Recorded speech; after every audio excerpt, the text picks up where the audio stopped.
Durante el siglo XVIII surgieron diferentes transformaciones tanto políticas, culturales y sociales, y todas estas manifestaciones se vieron representadas, y estos cambios se vieron manifestados más bien en el arte del siglo XVIII. Por ejemplo, una cuestión con el arte que pasó es que antes el arte simplemente era para un sector muy privilegiado y limitado, ¿no? Era privado, pero después abrieron algunos salones donde exponían algunas obras de arte de forma pública. Después surgieron museos públicos. Por ejemplo, el primer museo público surgió en el siglo XVIII y es el Louvre de París. Y bueno, esas fueron algunas cuestiones con el siglo XVIII y el arte. Y aunque se desarrollaron bastantes estilos artísticos durante este siglo, como el romanticismo, el barroco y el barroco tardío, en este video nos vamos a enfocar principalmente al arte rococó y al neoclasicismo. El arte rococó surge como un estilo de arte cuando se culmina el barroco, y el arte rococó surge como reacción al barroco clásico. Y bueno, tienen diferentes diferencias. Y por ejemplo, el arte rococó se caracteriza por representar la opulencia de la aristocracia, o sea, como esta vida tan abundante que tenían los aristócratas en ese tiempo, así como también ocupar colores más vivos, que a diferencia del barroco clásico utilizaban colores como más pesimistas, o bueno, como colores más oscuros, justamente por esta tendencia pesimista. También el arte rococó se caracteriza justamente por representar la vida aristocrática, y representaban entonces como un arte que manifestaba cuestiones mucho más mundanas que religiosas. Entonces trataban mucho más temas de vida cotidiana, pero de la aristocracia. Entonces también tiene como una gran, o sea, se le caracteriza por tener una gran dosis de humor y como un poco de erotismo, pero de los aristócratas. Entonces también se caracteriza por ser un arte que refleja lo refinado, lo íntimo y lo elegante. Y bueno, Boucher es uno de los representantes más importantes dentro del rococó. Y bueno, esta pintura, Donna después del baño, es una pintura mitológica en donde hay dos personajes que están como en un momento cotidiano, ¿no?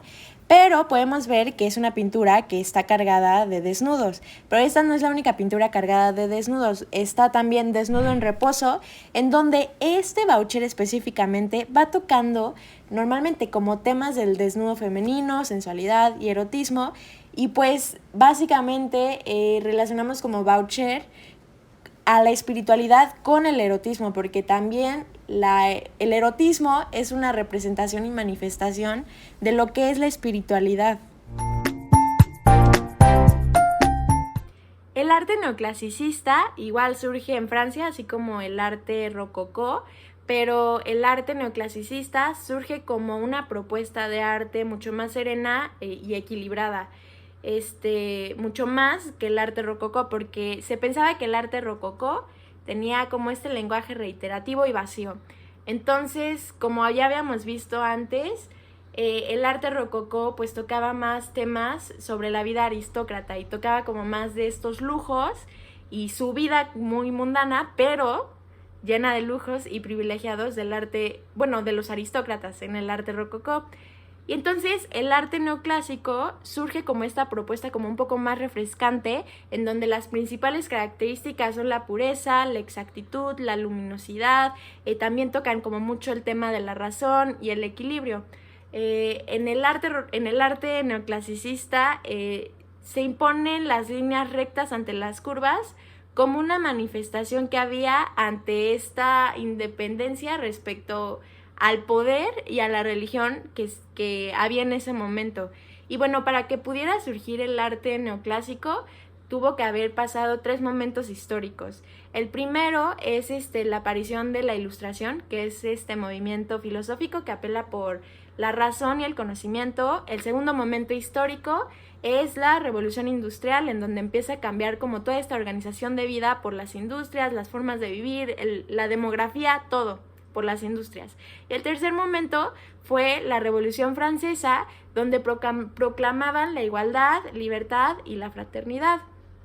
Y en el arte neoclasicista, las obras se veían influenciadas bajo ciertos valores específicos que se consideraban racionales, y entonces como se consideraban racionales, se consideraban universales, y en ellos estaba la libertad, la fraternidad, el heroísmo, el espíritu de sacrificio, y esta idea de patria.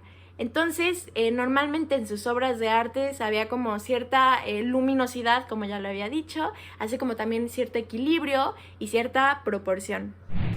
Por ejemplo, tenemos aquí la pintura El juramento del Jeu de Paume, que es de Jacques-Louis David, que fue un artista del neoclasicismo y también tuvo una participación muy importante dentro de la Revolución Francesa. Y bueno, justamente esta pintura muestra en el momento en el que hay varios revolucionarios alrededor de una persona que justamente están reunidos en un juego de pelota en el que juran no salir hasta poder tener una constitución para Francia. Y podemos ver aquí cómo la espiritualidad también tiene que ver con la colectividad, ¿no? O sea, y como esta necesidad de trascendencia a través de una constitución en el que entonces se validen todos los derechos de forma igualitaria y equitativa para los ciudadanos franceses, que es una forma de trascender a lo largo del tiempo. Durante el siglo XIX, a diferencia del siglo XVIII, ahora supuso el fin de las monarquías absolutas, que habían sido dominantes durante la Edad Media, durante algunos estados de la nación, dentro de Europa. Bueno, fue su fin, ¿no? Entonces empezó la industrialización, como lo habíamos visto en el neoclasicismo, empezó ahí ya la industrialización, y entonces fue un siglo en el que la industria tenía muchísima importancia en la forma de vivir, ¿no? Porque ya había un cambio tanto en la organización de vida, en la organización social, en todo había un cambio por las nuevas formas de vivir gracias a la industria. Entonces, frente a la burguesía finalizándose, empieza este movimiento obrero. Y el realismo, que es un hito artístico, representa todas las consecuencias que la industrialización tuvo, todas las repercusiones sociales que ahora tiene la industrialización. Y así como está este movimiento artístico que es el realismo, también está el impresionismo, el postimpresionismo, el simbolismo y el modernismo, y muchos más. El impresionismo fue una corriente artística que se desarrolló en Francia y surgió como una corriente que rompía con todo lo que el realismo ya había propuesto. Y bueno, justamente esta corriente lo que intentaba era transmitir como la vida tan cambiante y el ritmo tan rápido que se estaba pasando en ese momento, así como también manifestar todas estas impresiones y todo lo que el artista percibía y que experimentaba con su vida cotidiana o lo que veía en la naturaleza. Por ejemplo, podemos ver esta pintura que es de Bert Morisot, que se llama La Cuna, donde podemos ver que representa el tema de la maternidad y la ternura que puede haber entre una madre y un hijo. Y esto se relaciona mucho con la espiritualidad desde el amor. Los simbolistas consideraban que el arte siempre surgía de una emoción, pero esta emoción era provocada por una experiencia.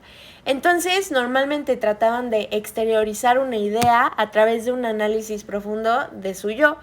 Y normalmente hacían esta relación y correspondencia entre los objetos que ellos veían en el mundo físico y las propias sensaciones individuales. Entonces, tenían esta relación entre la realidad de lo tangible con la realidad del mundo interno, la realidad de la espiritualidad. Y bueno, a través de su arte normalmente comunicaban ideas donde había esta dualidad de ambos mundos, ¿no? O sea, estaba la lógica de lo visible al servicio de lo invisible con respecto a la espiritualidad. Por ejemplo, Odilon Rendón normalmente en sus pinturas utiliza blanco y negro, o bueno, un contraste de dualidad de colores, justamente porque tiene muchos simbolismos.